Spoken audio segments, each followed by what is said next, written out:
This is the book. I mean, there's Pluto over there. Thomas is my co-author. He's put your hand up, Thomas. And this is our analysis and statement of what I call the demise of the left and the progressive political agenda, and why it happened, how it happened, and what can we do about it if we want to restore the progressive credibility of the political level.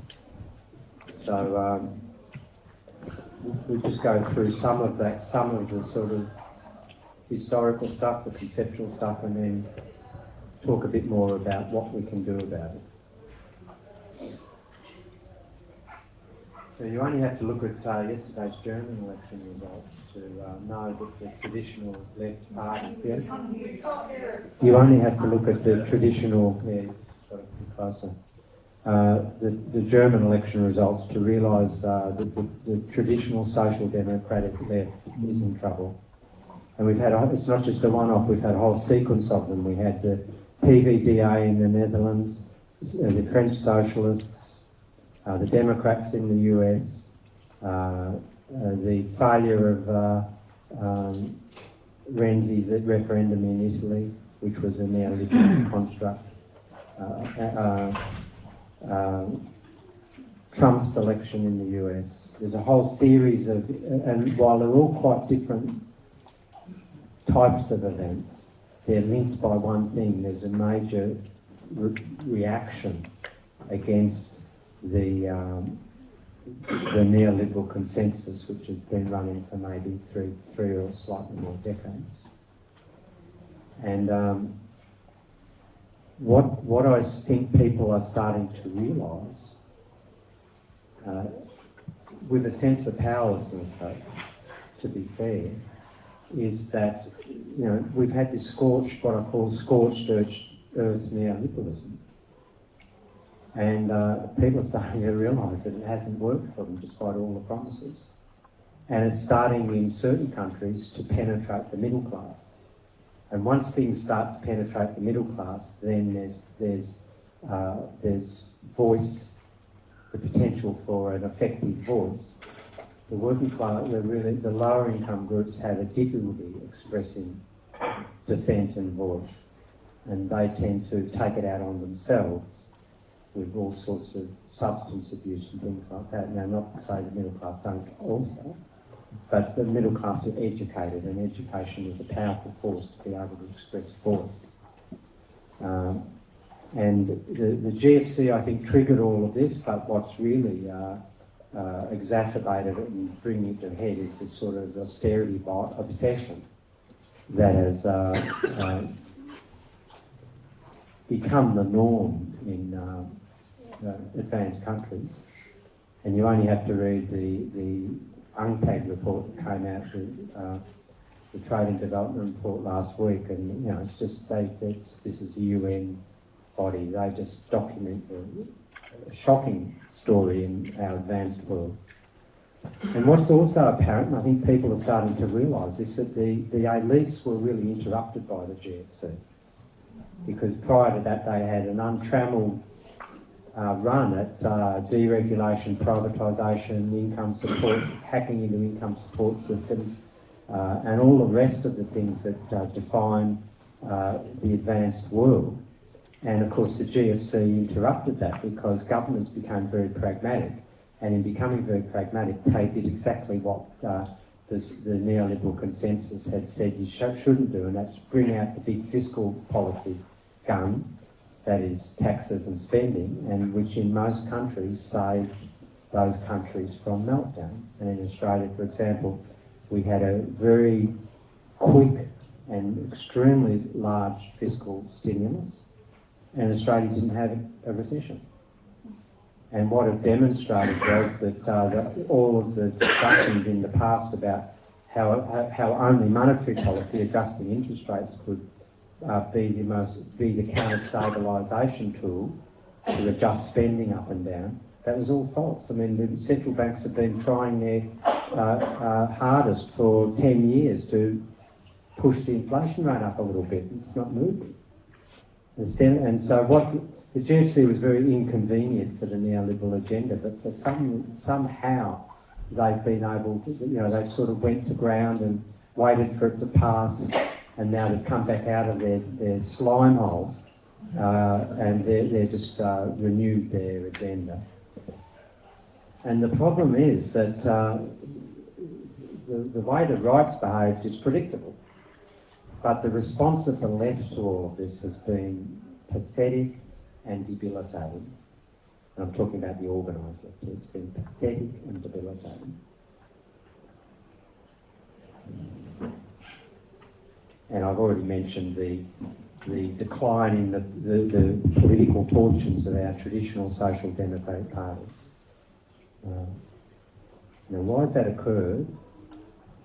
What this project we're starting now called Reclaim the State Project, and the book's the first document in that, is that we wanted to investigate why the left has been in decline. When did it start and why has it happened? And then what can be done about it? And what we also observe is that the populist right, and I know populism is always equated with the right, but the left can be populist too. That just means you do things that are popular. But the populist right around the place have really filled with all of that angst, that angst about the scorched earth. The left has been mute, but the right has started to fill the gap and provide a narrative that the people can resonate with, and so we're starting to see that from the right policies that the left should be advocating, and bar some of the more extreme social type policies and certainly the immigration type policies. A lot of what the right are saying in economics is just straightforwardly great. And it should be being said by the left. And the right are saying we've got to restore national sovereignty. They're saying we've got to reverse this depoliticisation process. So what depoliticisation is how the neoliberals have been great at distancing themselves from responsibility for all of this. And so they've depoliticised it by putting decisions in the hands of technocrats who aren't elected and central banks who aren't accountable. And they can say, well, the IMF, who's not accountable to anyone, they can say, our elected politicians say, well, see, this is them doing that to us. And the right narrative these days is saying, no, we're going to do it, we're going to take control of it again. And when I talk about national sovereignty from a progressive perspective, I separate it from nationalism and ethnicity and xenophobia and all of those things. And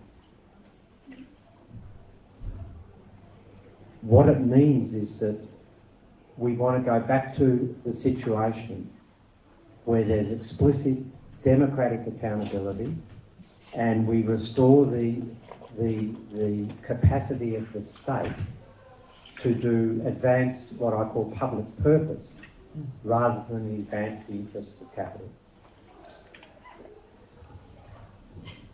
And one of the problems on the left is, and particularly in Europe, is that the left have become obsessed with a sort of pan-European concept, supranational type solutions. Whereas it's the supranational bodies that have done the bidding for the neoliberals.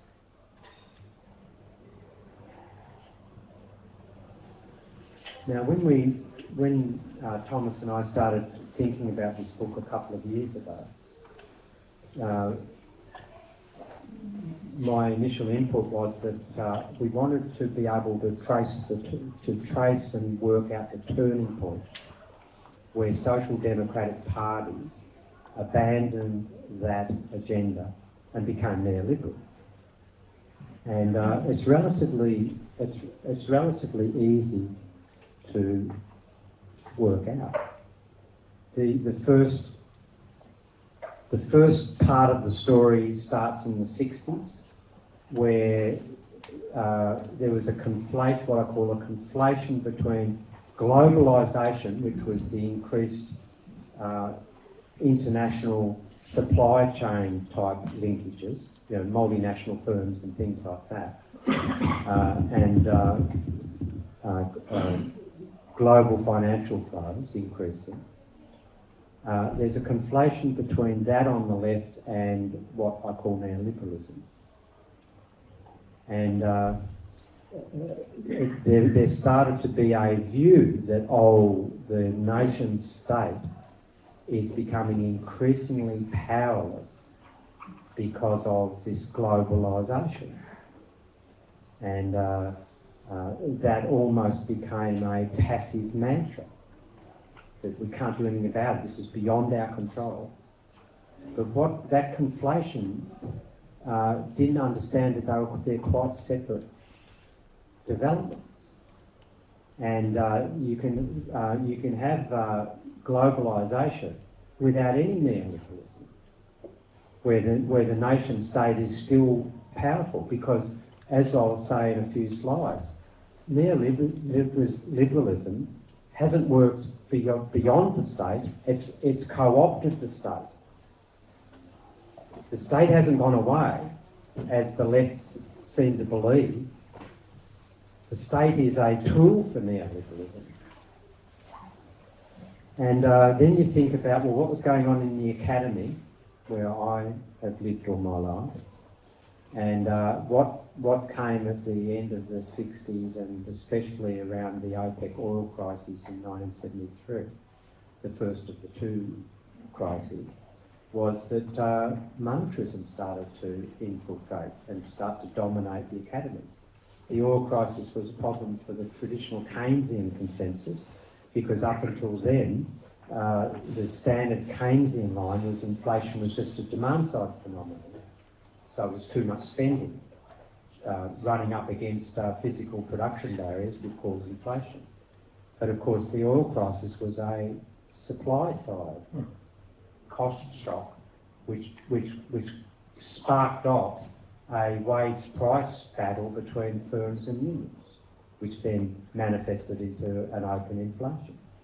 And Keynesians were sort of left floundering at that stage, and that gave the monetarists, who'd been batting on about the dangers of fiscal deficits, etc., for ages as an ideological statement, they suddenly had an empirical development that appeared to support what they'd been saying. And that gave, so monetarism became an infestation. And in one of the first monetarist expressions in the policy setting was in Britain, under the Heath government in the early 70s, where the central bank had its credit and competition policy, the 3 Cs, where they just took Milton Friedman literally and tried to control the money supply. And by 93 they'd abandoned that, because they can't. The basic tenet of monetarism was found to be unworkable. Yet that didn't stop Dennis Healey as the Chancellor in the Wilson's second term, later Callaghan. Is it Callaghan or Callaghan? Callaghan, yeah. That didn't stop Dennis Healey as the Chancellor in that second Wilson government from spouting all of this monetarist nonsense, that deficits were bad and governments had to run austerity and all the rest of it. And then of course Callaghan at the 1976 Labor Party conference in Blackpool made the famous statement that Keynesian economics is dead. We're all monetarists. And this was the British Labor Party, for God's sake, becoming the voice of neoliberalism, effectively. And of course, what followed within the structures of that party was the disaster of Blair, who just refined and prosecuted this neoliberalism to a higher state of action. And then we go to France, because Francois Mitterrand was elected in the early 80s on a really creative socialist platform to reverse the vestiges of indecency that the prior regime with the Barre plan. Raymond Barre was sort of the first to inflict monetarism on France and caused dreadful unemployment and rising in poverty. And Mitterrand was the response to that. And but within a very short time, Mitterrand had this austerity turn in 1983 with Jacques Delors as the economy minister. And this was a grand socialist experiment seen as being total failure, and we had to go back to Tina. There is no alternative but neoliberalism. And so you've got Callaghan in 76 saying, we've run out of money, we've got to go and borrow from the IMF because we haven't got any money anymore. Outright lie. Now whether he knew it was a lie, I don't know, but outright lie. And then you've got Francois Mitterrand, who had alternatives. He didn't have to go the austerity route, but he did. And then, of course, we've got Maastricht and effectively those turning points, which I call the surrender of the left, are now quoted by anybody whenever someone puts their little left hand up. They get throttled down. Oh, what about Callaghan at Blackpool? What about having to Britain ran out of money in 1976? Well, no, you didn't. That was just an outright beat up. It was a lie. And Francois Mitterrand had no alternative. Well, yes, he did. He could have dropped out of the exchange rate mechanism and floated the exchange rate. He didn't do that because he was getting subsidies from the German government through the Common Agricultural Plan, and the French farmers were very powerful politically.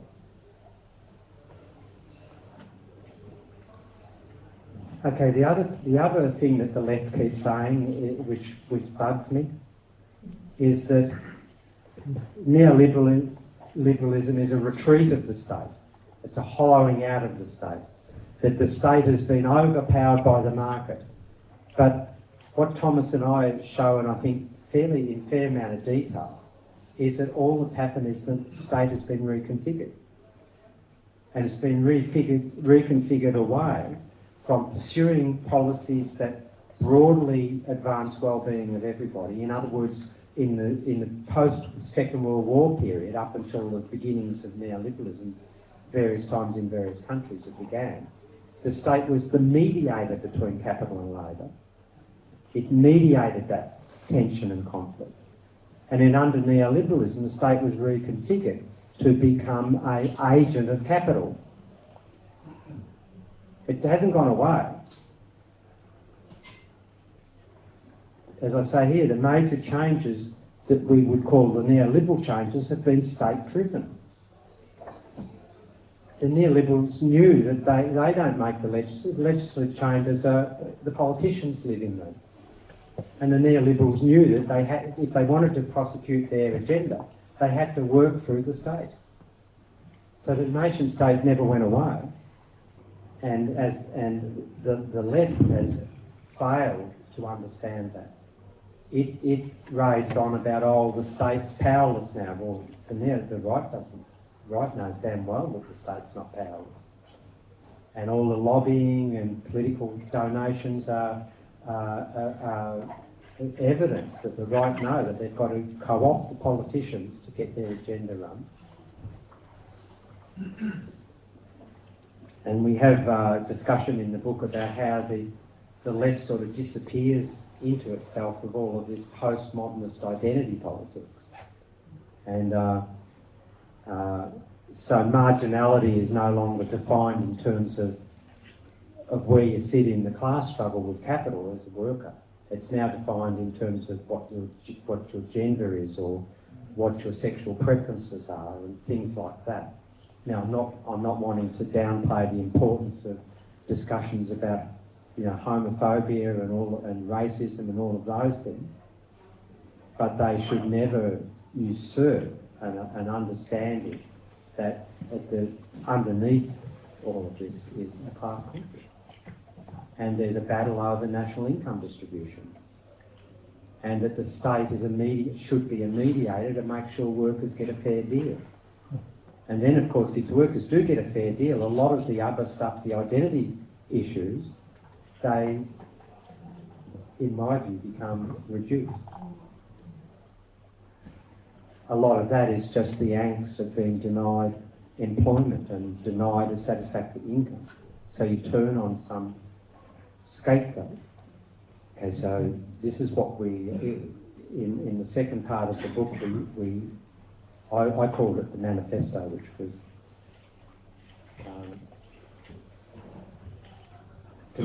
deliberate term. And when we talk about reclaiming the state, we're talking about these things: restore democratic control of the economy. So don't allow the depoliticisation process to occur. Bring back the accountability with fiscal policy.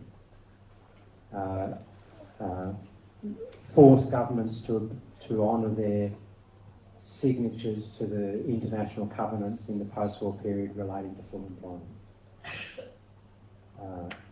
And I have true full employment there, that's pointed. So then we say, well, where do you start on this reclaiming the state? And where we have to start is to learn macroeconomics properly. We can go and bat on about these motherhood statements until the cows come home. But unless we are empowered with economic understanding and economic arguments that can counter it whenever someone says, oh yeah, how are we going to pay for it? Or that'll take us to Zimbabwe. All of these sort of quick quips that the right have got just at their fingertips. And they can get away with them because of the economic illiteracy on the left. So here's some education. Most of what's taught in economics programs in universities is false knowledge. Most of it. It's fake. Good. And one thing that I've been associated with is this thing we call modern monetary theory, which started off with a very small number of us in the early 1990s. We set out to build a coherent, integrated, empirically sound body of macroeconomic theory that reflected what happens in the actual world, not in our imaginations. And a very important thing is, and we'll go through some of the principles of this for those who aren't fully aware of them. One of the important things to understand about modern monetary theory is that it isn't a regime. So I often hear people say, oh, when we have modern monetary theory, things will be better. Well, no, they won't necessarily. Modern monetary theory isn't something you move to, it's what is. It's a lens for viewing the way the monetary system operates. And on top of that, to get a policy structure, you have to have a value system imposed. So modern monetary theory could work for an extreme right-winger just as well as it would work for an extreme left-winger. So it's a lens with a value system that you have to put on top. But what it does is, because it's the way in which it presents the monetary system and the veracity of the theoretical body, what it does is makes ideology transparent. Because it's how often do you hear a politician say, oh, the government can't create jobs to get back to full employment because we haven't got enough money. Well, that's a lie. Once you understand modern monetary theory, you'll know that's a lie. So there must be some other reason they don't want to get back to full employment, and then the political debate forces those reasons out in the open. They can't lie anymore. And so they're going to be forced to say, well, we want unemployment because we think it's good for suppressing wage inflation or something, whatever reason. But it makes things that politicians hide their ideology behind the lie, as if these lies are the facts, and we have no choice. So that's why modern monetary theory is an incredibly valuable lens. It smokes them out. And one of the other things that I've done a fair bit of work on now is in the area of cognition. And my co-author, Dr. Louisa Connors, that's her area of PhD, and a use of language and the way we understand our realities, or attempt to, and the sort of the way in which we put together bits and pieces to create our experience of the world. And what's really important is that we essentially relate to the world through metaphors. This is what the cognitive linguists have discovered. And what I argue is that the neoliberal agenda has no evidence credibility. It fails every time. And this was this slide here about the IMF. You know, if economists,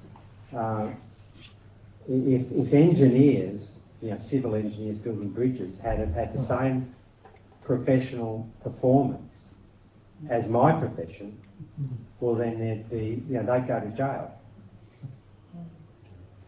No economist goes to jail when millions of people are put out of work because of professional incompetence by economists. And the classic case was in 2012 when the first Greek bailout was being discussed. The IMF came up with all of these elaborate estimates of, the austerity will actually be growth friendly. And the European Commission and the ECB went along with that and hammered the hell out of the Greek economy. And then not long, of course, things went through the floor. And not long after that, the IMF came out with a new document saying, well, we got it wrong. In actual fact, our revised estimates are exactly the opposite. Oh, who's surprised by that? Yet no one goes to jail after it.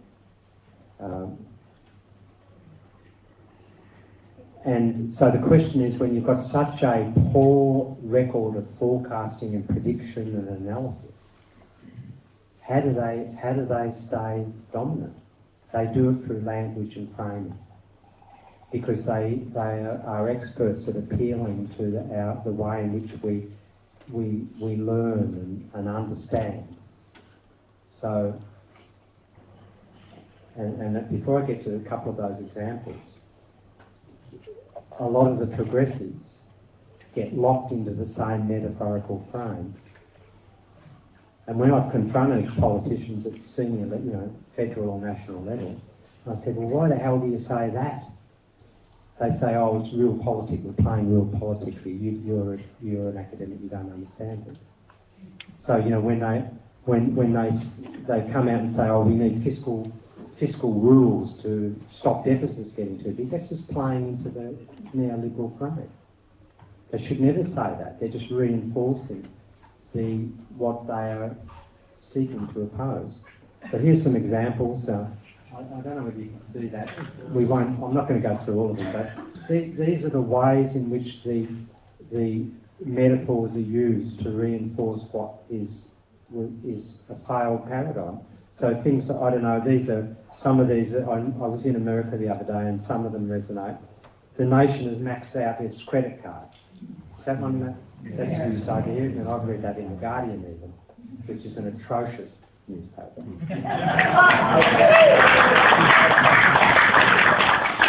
The Guardian was started by business, right-wing business types. It sort of holds itself out as a progressive development, but it was started by anti-union types, as I understand.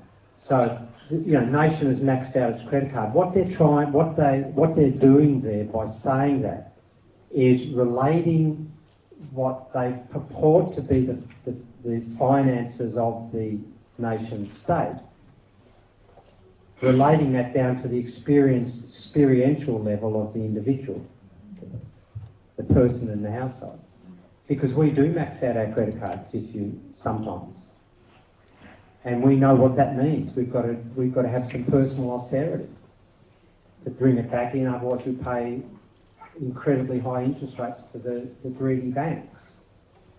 And so that tells us, whenever a politician says we're maxing out the credit card, that sounds irresponsible to us. The budget black hole, that's often used in Australia. And this is sort of appealing to this idea that this fiscal balance, the budget, is beyond human control. It's like a collapsing star that's got catastrophic astral implications. But that's the way it works, and we relate that because the way we learn is what's called an embodied way. We relate these metaphors to physical types of things. Here's a few retorts to provide you with some ammunition when you're confronted with those types of metaphors. So the first claim always is that the government is just like a household. And just as we've got to balance our budgets, so does the government. Now, I've seen that in British newspapers, and it's everywhere. Well, the reality is that the non-government sector, which includes households and us, we're users of the currency that the national government issues. And the national government is the only one that issues the currency. We use it, they issue it. And our own budgeting experience has zero applicability to the types of issues that a government will face. Here's another one, the balanced budget myth. So, and even progressives, I mean, this is where they buy into the narrative. You'll hear progressives say, oh yeah, we can run deficits for a little while, but then we've got to save up and make sure that we run surpluses to offset them. That's just reinforcing the myth. There's no such thing as analysis of the fiscal balance of a nation state, independent of what's going on elsewhere in the economy. So when we look at a fiscal outcome, we can only understand that in context. So a 10% deficit, fiscal deficit, in other words, government spending more than it's receiving in taxes, equivalent to 10% of GDP, might be perfectly appropriate in one context, whereas a 2% surplus might be appropriate in another. And there's no way you can say that a 10% deficit is worse or better than a 3% deficit or a 2% surplus. It all depends. So a country like Norway, which has a really strong export sector because of its natural resources, has first-class services being provided by the public sector to the household sector, has non-government sector saving overall. It has to run a fiscal surplus to stop inflation. Context, you see, external sector, private domestic sector, government sector. You can't just look at the government fiscal outcomes and say anything.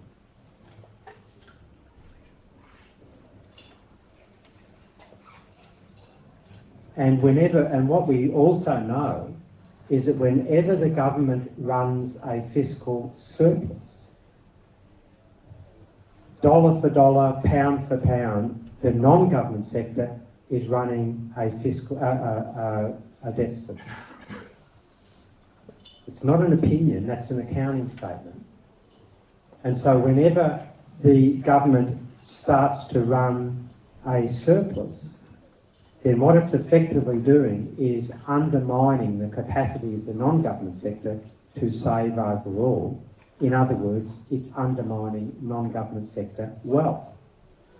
So whenever progressives are confronted with some idiot right-wing politician saying, well, we need to run surpluses, the first thing they should say is, what, you mean the government should be destroying non-government sector wealth?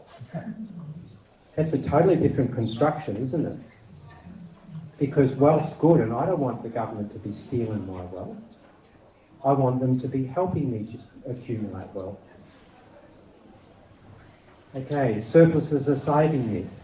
Well, that's just an extension of what I said. The notion of the government saving is always pushed out there. Governments don't save, because what saving is suspending current consumption so that you can have more consumption later on. That's what saving is. So when households save, they put away a bit of their disposable income in the bank because they are looking forward to earning some interest, which will increase their consumption possibilities next year or the year later.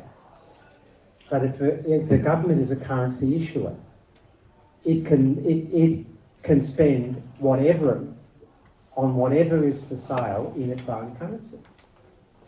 So what sense does it make to say a fiscal surplus is saving when the government, it doesn't mean anything? Because the government, irrespective of what its fiscal balance is today, can always spend next period as much as it wants. So this notion that, we've got to put away surpluses to pay for the ageing society, the health costs of the characters like me in 10 years' time, that's just a lie. It's just a nonsense. Okay, a few more. Fiscal deficits drive up interest rates. That's just a lie. First of all, currency issuing government never needs to borrow. Now, I won't go into why they do borrow. It's largely an ideological thing, because the right know that by forcing the government to borrow, debt is a big thing in our perception. We don't understand public debt. We think it's a bad thing, even though the debt that the public sector has got is our wealth. But the fact is that the government should just stop borrowing. But moreover, the idea is that, well look, when the government runs a fiscal deficit that spends more than it taxes, it has to get the money from somewhere by borrowing. And then it's alleged that it goes into loan markets and competes for finite savings with private sector investors for those funds. And then you get all this moralising on top of that about how public sector spending is inefficient and the market determines efficiency in the private sector. So you're getting the double whammy. You're not only choking off private sector investment, but you're also substituting efficient spending with inefficient spending. So that's the normal narrative you get. Well, that's not even a remotely accurate description of the way the banking system operates. Banks, there is no finite savings available that they all compete for. Banks will extend loans to any credit-worthy customer that comes through their door. Loans make deposits. And if you talk to any banker in the loan department, they'll tell you that they don't make a phone call to the reserve management department of the bank and say, have you got enough money in the till so that we can lend it out? They just make deposits. They create the liquidity whenever they make a loan. And then later on, upstairs or downstairs or somewhere else in the building, the reserve management of the bank has to make sure they can get some reserves. Why? Because all of those loans in making deposits are then spent, and all of those checks and things have to come back and be cleared. And at that point, the bank has to have reserves. And if they don't have reserves, who can they get the reserves off? Bank of England, central bank. One of the responsibilities of the central bank in any financial system is financial stability. And the central bank will always lend reserves to banks if the banks don't have enough, so that there's not a lot of checks bouncing and chaos created.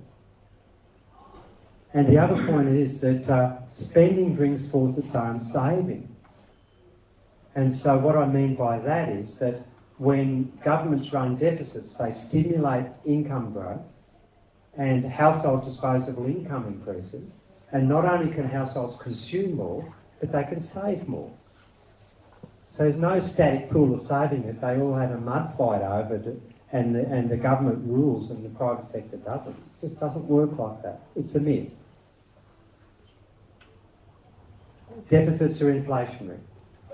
And then the next word is Weimar Republic or Zimbabwe. Well, most, even progressives don't know. How many people in the room know really detailed knowledge about what happened in the Weimar Republic?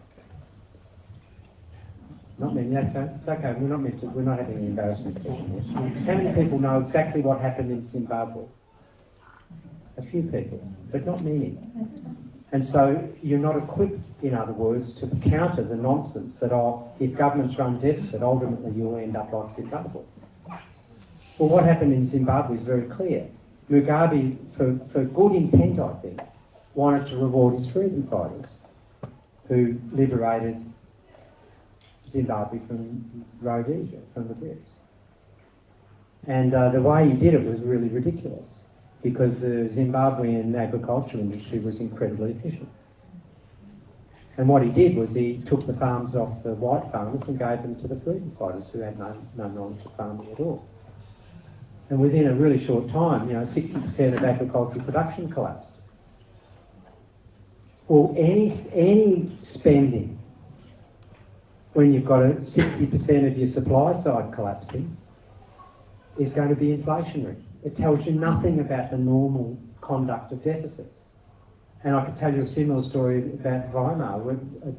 After the First World War, the destruction of the iron and steel industry in the Ruhr and Alsace. The German productive capacities fell dramatically. And again, the same thing. It was a supply contraction, not a demand expansion. The last couple of points. This is this idea that deficits are inflationary by construct. And it's always talked about, the government. So you want the government to print money, do you? Well, governments don't print money when they spend. The way spending occurs is that someone sits in the central bank, sits in front of a computer and types numbers into computers. There's no, the printing press is this imagery of this mad and crazed character in the basement of the central bank or the treasury, sort of running the printing presses at crazy speeds and getting out of control. Well, that's just not how it happens. And the other point is that any spending has an inflation risk, whether it's government spending or non-government spending. All spending carries an inflation risk. And if the government spends too much, and what I mean by too much, forces aggregate spending to run ahead of the capacity of the economy to produce real goods and services, there's going to be inflation. In the same way, if there's an investment boom in the non-government sector, that can be inflationary.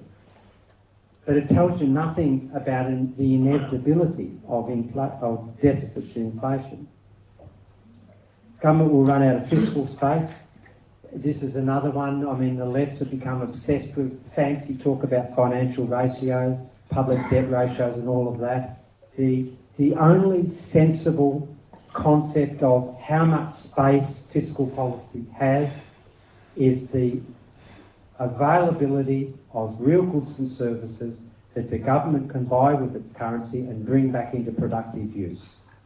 That's the only sensible way in which we can say how big should the deficits be, or the surpluses. It's got nothing to do with all this talk about debt to GDP ratios and deficit to GDP ratios. It's just neoliberal nonsense. And the left should just stop talking about it straight away and be talking about things like underutilisation of labour and those type of issues. That's what the deficit is, to advance public purpose, and public purpose includes full employment. And that should be the narrative all the time, not, oh, we'll bring down the deficit, but we'll just do it more fairly. That sort of left narrative, which is just ridiculous. Okay, look, this is the last slide. So what we're arguing, and I've got a slide on Brexit too, and I can answer questions about Brexit if you've got any. I was, if I had lived in Britain, I would have voted to leave. And I am educated. I'm not a racist. I'm not a cretin, like apparently all the people who voted to leave are. So what we're arguing, Thomas and I, in our Reclaiming the State project, we want to reframe the debate so that people on the progressive side of politics really educate themselves in how the monetary system operates. That's the first essential thing that we all need to do. Because without that literacy, you just get steamrolled at dinner parties and steamrolled at political meetings, and you go to your politicians and say, do this, and they say, I can't afford it. How are we going to pay for it? Well, then you just say, well, I'm never going to vote for you again. And we've got to learn the opportunities that governments have to create employments and regulate private markets. This idea that the government has no capacity to stand up to capital, well, that's just nonsense. Look what Iceland did with their capital controls. Two biggest hedge funds in the world have had their money stuck in Iceland for years now. Can't get it out. Sovereign state. Legislative power. Capital has to do what it's told when the citizens use the sovereign state to advance their well-being. We have to get back to a priority of using fiscal policy and eliminate all this monetary policy nonsense. Normally, governments will have to run deficits.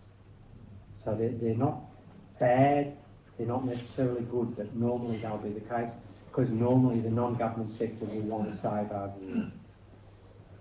And, you know, we need financial reform, we need to eliminate derivatives and all of that stuff. It's all in the book. So, there you go.